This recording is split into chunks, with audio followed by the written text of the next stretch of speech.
En primer lugar, debe tenerse permanentemente presente el concepto de Parque de España, distinto del de Complejo Cultural Parque de España. El Parque de España fue un proyecto de transformación de una serie de edificios y tierras en desuso desde la calle Sarmiento hasta la calle España y de la avenida del Huerto, incluyendo la Plaza Guernica a pesar de los vascos, hasta los clubes de pesca en el nivel del río Paraná. El Parque de España es un anteproyecto que en los años 80 hizo el estudio de Martorell, Bohigas y Mackay, que abarca una zona muy importante de la ribera.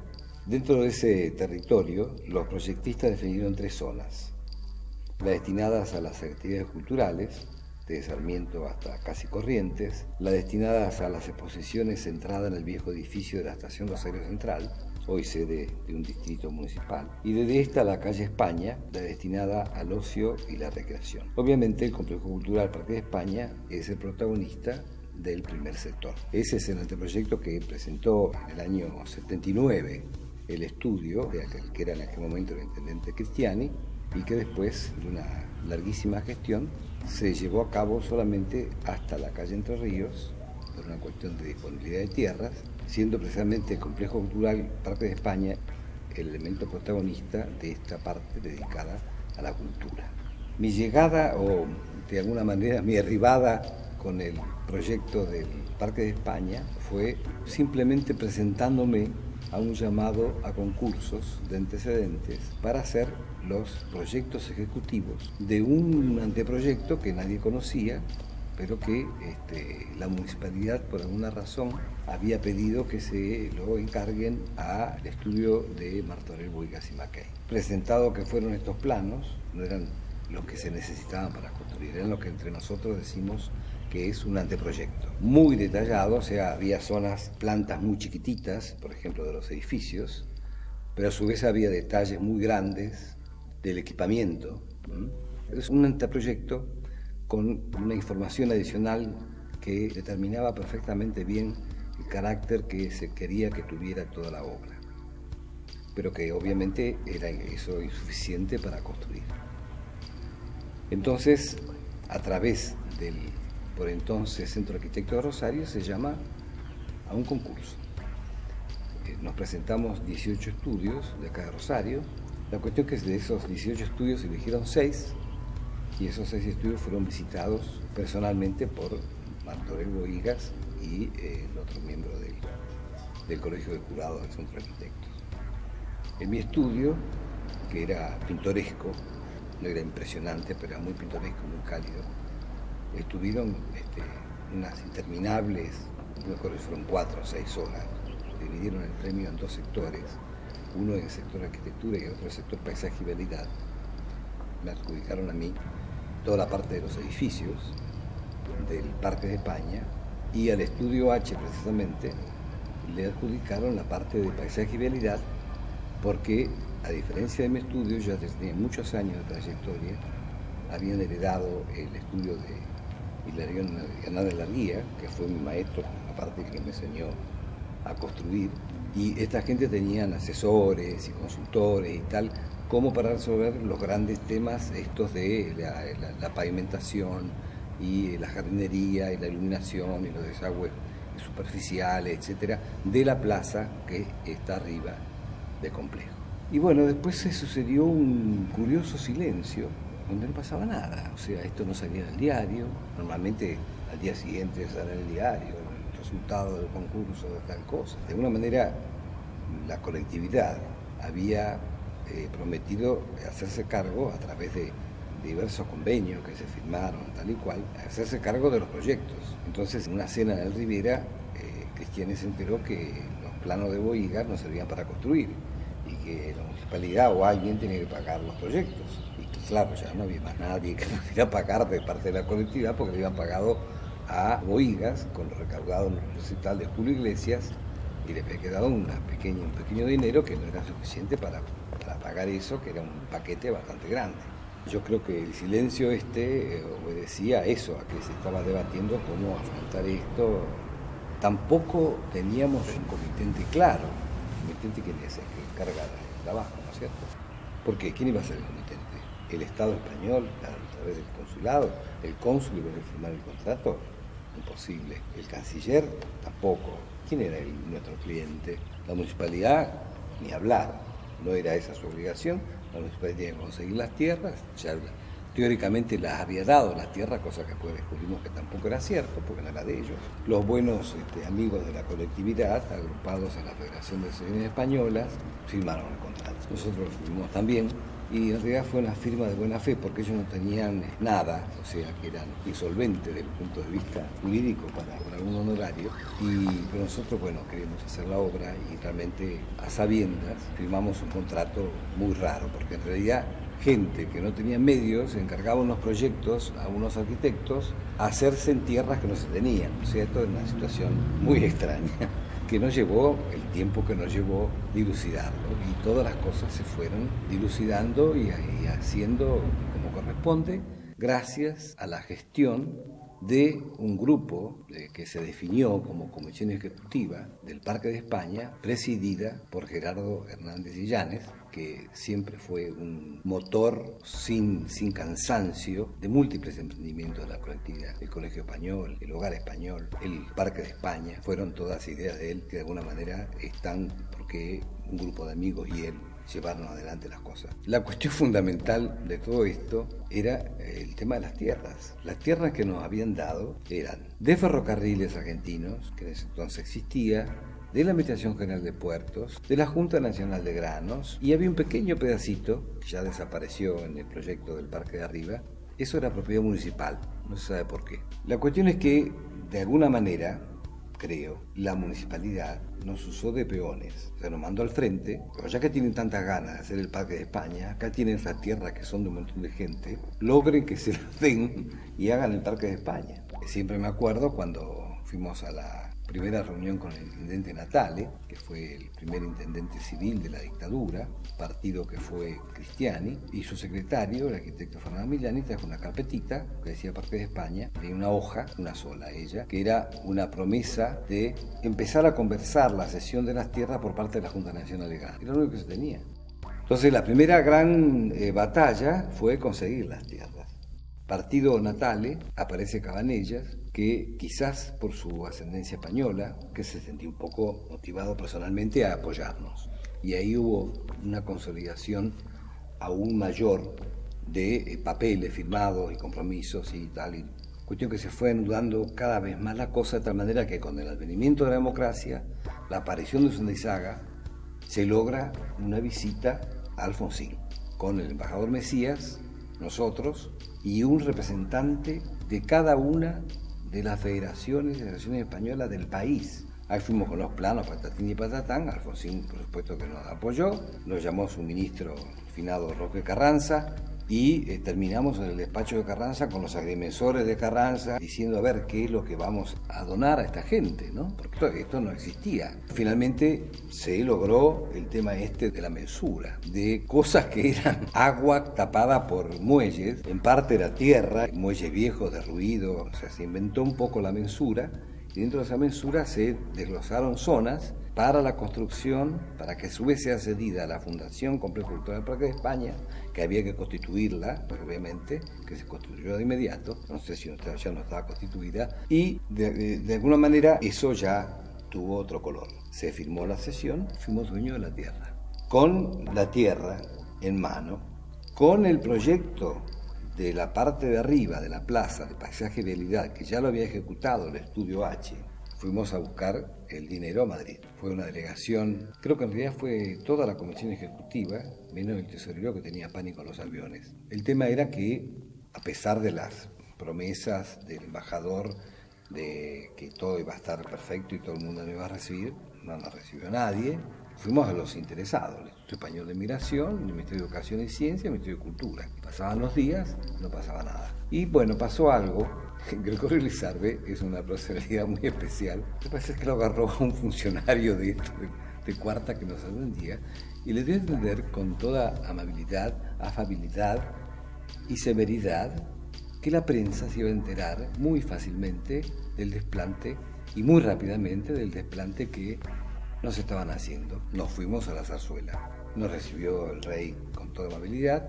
Para ese fin habíamos convocado a Martorell y a Bohigas y se le explicó el proyecto y prometió todo su apoyo. De hecho que esa circunstancia produjo realmente una vuelta de bisagra muy importante, porque al día siguiente nos recibió todo el mundo. Nos recibió Inocencio Arias, precisamente, que dijo esta frase célebre: yo compro los túneles para hacer el que no está previsto el centro cultural, o sea, yo pago los túneles. Fuimos al Ministerio de Educación y Ciencia de Madrid y vieron el colegio, bueno, dijeron, el colegio, nosotros aportamos al colegio, y el Instituto Español de Migración se comprometió a aportar, no sé, que también otro dinero. La cuestión es que la cifra que fuimos a pedir se redondeó perfectamente. Entonces llegó el momento de hacer de parte de mí el proyecto ejecutivo. Se llama licitación para la estructura de hormigón armado bimetálica, porque el techo del teatro tiene unas grandes vigas metálicas. Se adjudica a la firma Gesiemes.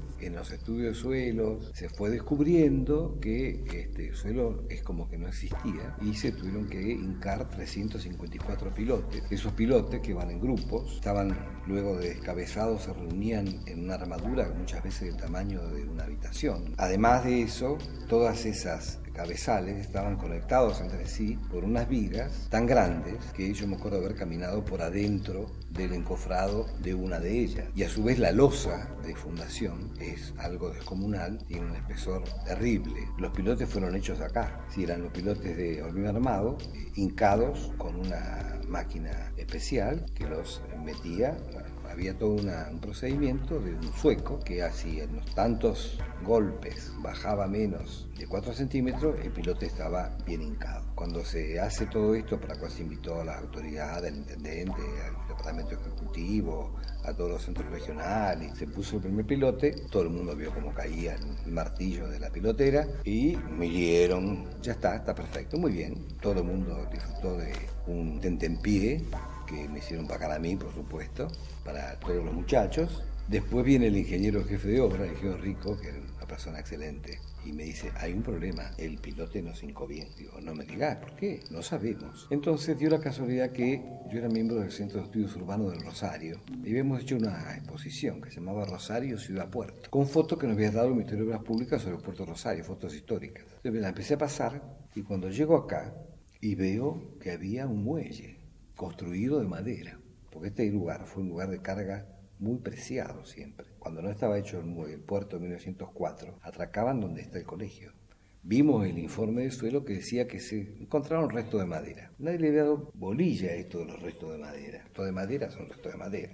Dije, muy bien, traigan la Pockline. La Pockline era una retroexcavadora chiquitita, muy versátil. Vamos a hacer, un gran agujero acá hasta encontrar la cabeza del pilote. Entonces cavamos todo eso y encontramos que la cabeza del pilote estaba arriba de una viga de quebracho descomunal, que era como un tronco de quebracho hecho cuadrado, y era efectivamente un pedazo de ese muelle, construido en 1881. O sea que invariablemente el 80% de los pilotes hubo que hacer ese trabajo. Fue muy trabajosa la hinca de pilotes. Otro fue el tema de la aparición de un túnel enorme, cloacal, que reúne toda la lluvia del centro, que cuando llueve torrencialmente salía a sección llena, que estaba en el medio del teatro. Entonces hubo que hacer un túnel en un segmento de círculo, muchos metros más allá del edificio, del teatro, que interceptara en un punto a este túnel y hacer el desvío. Esto se hizo y fue algo tremendo porque son estratos quilmeños muy duros, altamente cementicios, así que había que sacarlo con martinetes de mano. Los turnos eran de 1 hora porque ningún obrero podía estar más de 1 hora con un martinete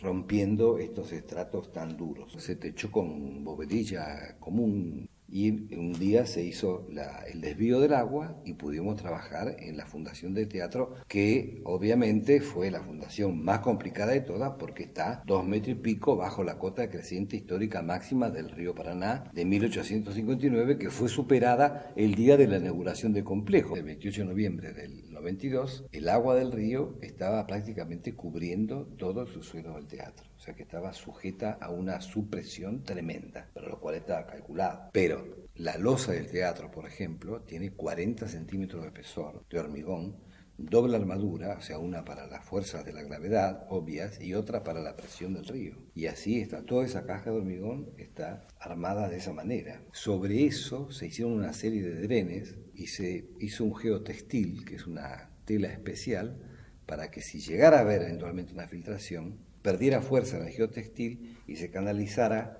a través del dren a los desagües que teníamos previstos. Todo eso después se impermeabilizó de una manera sofisticadísima con una membrana suiza que se detectaban los poros electrónicamente. Y afortunadamente hasta ahora ha dado resultado y la cota esa se volvió a superar varias veces más en varias oportunidades. Hay algunos puntos flacos que no los pudimos resolver, que es donde las escaleras de hormigón nacen de la losa de hormigón. Quizás ahora ya lo hubiera arreglado de otra manera porque hubiera hecho que la escalera quede flotando. Y otro trabajo que fue descomunal fue el tema de las vigas metálicas. Uno dice un techo metálico, así, un techo metálico para sostener una chapa ondulada de un quincho, una cosa. Un techo de viga metálica para sostener una losa de hormigón con un sándwich enorme por la pendiente, más los 400, 500 o 600 niños del colegio zapateando arriba, o la ocupación del anfiteatro a pleno en una fiesta de gente saltando, no es lo mismo. Entonces las vigas del teatro son descomunales, o sea que las características del suelo hizo que casi una gran cantidad del esfuerzo y una gran cantidad de dinero quedara enterrado. Entre los pilotes, los cabezales y las vigas y la losa de fundación se nos fue un montón de plata. Siemens termina la obra en el 88 y esa obra precisamente se había hecho por administración. ¿Qué significa esto? Que no había una empresa responsable de todo, ni había un monto global de toda la obra. Y en ese momento nos dimos cuenta que nos quedamos sin plata y en el 87 tuvimos que ir a pedir plata de nuevo. Hubo que ir a explicarle esta situación a los españoles. Las cosas fueron distintas en esta visita que fue en el año 87. Yo creo que en ese momento si uno acá quería saber cuánto le había costado una obra, como uno de los cónsules que vino me dijo, Horacio, dime, ¿cuánto hemos gastado en la instalación eléctrica? Yo le dije, dame un par de días y te digo, pero ¿cómo si es cuestión de hacer una suma? Digo, no es tan fácil. Acá tenemos inflación. Los españoles nunca entendieron el tema de la inflación y estaban, como dirían ellos, de muy mal talante. Nos dijeron cosas muy duras, de alguna manera insinuaron que no había habido una adecuada administración de los fondos, lo cual motivó que Jesús Azanza, que era el presidente de la fundación, se puso rojo como un tomate, se levantó y le dijo de todo a su interlocutor, lo cual estuvimos más o menos a mano. Le dijo que la verdad, o sea que realmente la cosa era al revés. Él era un empresario que afortunadamente tenía una sólida fortuna, que no necesitaba un duro de nadie y que lo que estábamos haciendo era gastar nuestro tiempo y nuestro dinero en una obra de interés para España y para la colectividad española de Rosario y de América. Y lo que hicieron fue, efectivamente, a través del cónsul García Abad, directamente mandaron un administrador español. Pusieron como condición que una empresa española, que era la filial argentina de Dragados y Caminos, que era una de las más grandes empresas de España y del mundo, llamada Dicasa, acá entre nosotros, se encargara de terminar la obra definitivamente llave en mano. Pero pasó otro suceso, que fue la reforma educativa española, por lo cual obviamente la reforma educativa se reflejaba en la infraestructura escolar. Por lo tanto hubo que reproyectar el colegio proyectado en el 85-86 y cuya estructura y parte de la instalación eléctrica ya estaba hecha. Dicasa lo empezó a ejecutar, inspeccionó la estructura, la aceptó y empezó a ejecutar la obra. El tema apremiante era el tiempo, esto se tiene que inaugurar en el 92 de alguna manera, no podía pasar del 92, los túneles del Centro Cultural, tal cual se lo ven, son una imitación de los túneles originales que están 15 centímetros atrás de un túnel de hormigón que hubo que hacer porque en los trabajos de movimiento de tierra para hacer el gimnasio, que está después del primer túnel, se vio cómo estaban construidos. Este es el edificio más antiguo de Rosario, es de entre 1850 y 1860 más o menos, no hay una fecha cierta. Y lo hicieron de una manera precaria porque eran para depósitos. Y las bóvedas de arcilla son totalmente irregulares, además estaban hechas pico por tipo que subido a una tarima. Y la bóveda de la cimbra, propiamente con la cual se sostenieran los ladrillos, esa está perfectamente regular. Quiere decir que hay distancias entre el extrados del túnel, o sea, la parte superior de los túneles de ladrillo, y la parte inferior de la bóveda. Hay distancias que a veces tocan y que motiva que la cimbra baje, como pasa en algunos casos, y otra que está muy lejos. Entonces, para que la bóveda de tierra se sostenga, le hacían unas costillas de mampostería cada tanto que aparecieron justamente ahí. Entonces, cuando yo vi eso, dije, no vamos a meter gente acá adentro en estas condiciones. Así que le dije a la empresa, pegado a estas paredes centenarias, hay que hacer una bóveda de hormigón armado, debidamente sustentada, y después un forro de ladrillo debidamente falsificado, lo cual motivó un verdadero incidente con la empresa, porque el contrato era de ajuste alzado, llave en mano, y ni un duro más, o sea que costaba eso y no había adicionales. Con ese contrato en la mano y con la nota de aceptación del terreno y de las estructuras existentes, dije, lo tenés que hacer a tus costas. Hubo reuniones con los directivos de la empresa, vinieron para acá, yo fui para allá, no hubo tutía. Acá se hace esto o se hace esto. Y se hizo.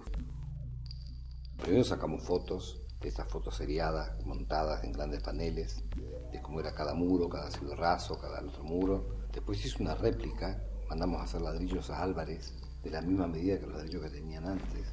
Y se tuvo que hacer ese trabajo tremendo, que fue hacer unos túneles de nuevo. O sea que estos túneles son nuevos hasta la puerta. Todo el sector de arco que hay después de la ventana, más el paramento de afuera, es el legítimo. Las columnas son un tema bastante curioso, porque son columnas dórico-toscanas. No me acuerdo de qué templo fue que la copié. Lo saqué de la historia de la arquitectura según el método comparado de un tal Sir Bannister Fletcher.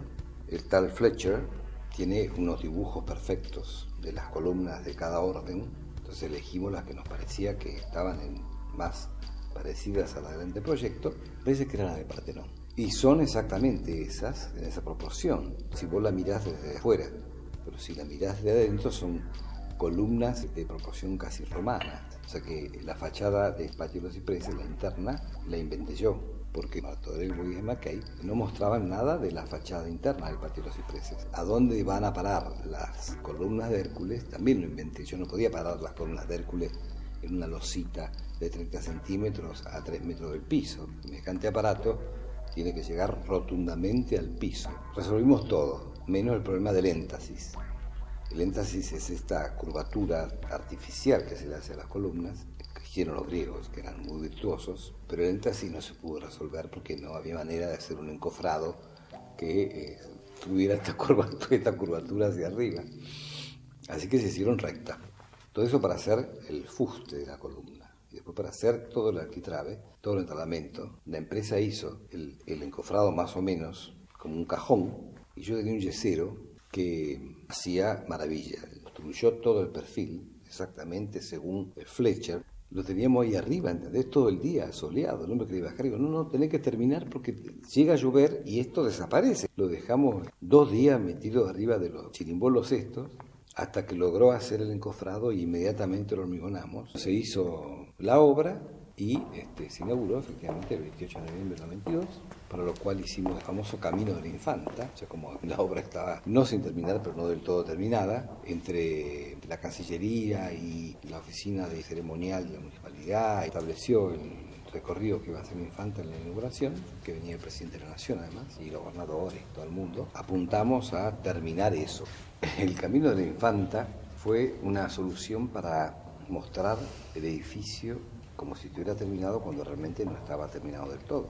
Hicimos unos planos especiales, planos generales, por dónde iba a ingresar al predio, dónde se iba a recibir, le íbamos a recibir Gerardo y yo, que íbamos a acompañarla en el recorrido, por dónde iba a ir, etcétera, etcétera, etcétera, etcétera. Y el compromiso con la empresa fue que todo eso, digamos, lo que la Infanta podía ver, tiene que estar absolutamente terminado. Lo demás cerrado con llave, y los vidrios, una película que no se permitiría ver lo que pasaba adentro, que estaba sin terminar.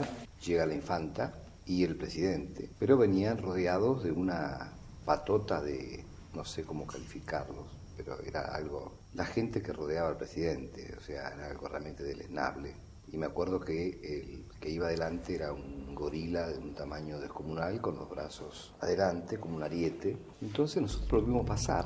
Yo era encargado de hacer la visita, de guiar la visita. Los vimos pasar y después nos quedamos ahí parados en el hall viendo como una turbamulta de periodistas iba sin orden ni concierto, de un lado a otro, pero así como pelotitas rebotando en el patio de los cipreses, de un lado para otro, porque no tenían guía. Entonces eso se suspendió, se dio por inaugurado y se fueron al almuerzo en el Torcasas Country Club, o sea, el club de golf. Como a las 5 de la tarde suena el teléfono y no me acuerdo quién era que me llamaba, me dice: la infanta va en media hora a repetir la visita en orden.